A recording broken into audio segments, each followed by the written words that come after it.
မျိုးသမီးတွေရဲ့အော်ဂဇင်လို့ခေါ်တဲ့လိင်ဆက်ဆံမှုအထွတ်ထိပ်ကျေနပ်မှုရခြင်းအကြောင်းသင်သိထားတာတွေကတကယ်ရောမှန်ကန်ရဲ့လား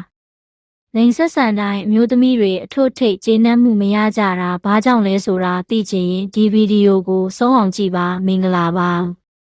ကျမတို့ရဲ့ channel ကနေပြန်လည်ကြိုဆိုပါရစေဒီနေ့ပြောပြပေးသွားမှာကတော့လိင်မှုကိစ္စနဲ့ပတ်သက်ပြီးအားလုံးနီးပါးမှားယွင်းစွာယုံကြည်ထားတဲ့အကြီးမားဆုံးအယူအဆမှားတစ်ခုအကြောင်းပါ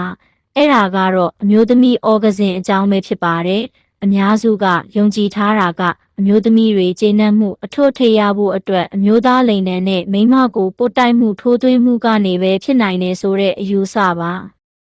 စကားတွေမီဒီယာတွေကလည်းဒီယူဆကိုပိုပြီးခိုင်မာစေပါတယ်။ဒါပေမဲ့ဒါဟာလုံးဝမှားယွင်းတဲ့အယူအဆဖြစ်ပါတယ်။မှန်ကန်တဲ့အချက်ကတော့အမျိုးသမီးအများစု80%ကျော်ဟာသူတို့ရဲ့အမျိုးသမီးလိင်အင်္ဂါထိပ်အစိတ်ကိုတိုက်ရိုက်သို့မဟုတ်သွယ်ဝိုက်သောအားဖြင့်နှိုးဆွပေးမှသာလိင်စိတ်အထွတ်အထိပ်ရရှိခြင်းအော်ဂဇင်ကိုရရှိနိုင်တာပါ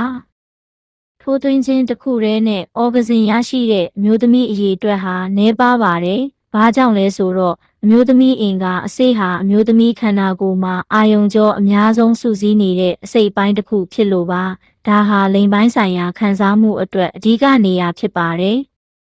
ဒါကြောင့်ကိုမျိုးသမီးလက်တွဲဖော်ကိုအထွတ်ထိပ်ကျေနပ်မှုအော်ဂဇင်ရစေခြင်းနဲ့ဆိုရင်ထိုးသွင်းဆက်ဆံတာတစ်ခုတည်းကိုအာယုံဆိုင်မဲ့အစားအမျိုးသမီးလိင်အင်္ဂါအစိတ်ကိုအလေးထားလှုံ့ဆော်ဖို့အရေးကြီးဆုံးဆိုတာသိရှိနားလည်ထားဖို့လိုအပ်ပါတယ်ဒီဗီဒီယိုကနေဘ ഹു တုတက်ရခဲ့မယ်ဆိုရင် like လုပ်ပြီးမျှဝေပေးဖို့မမေ့ပါနဲ့ဦး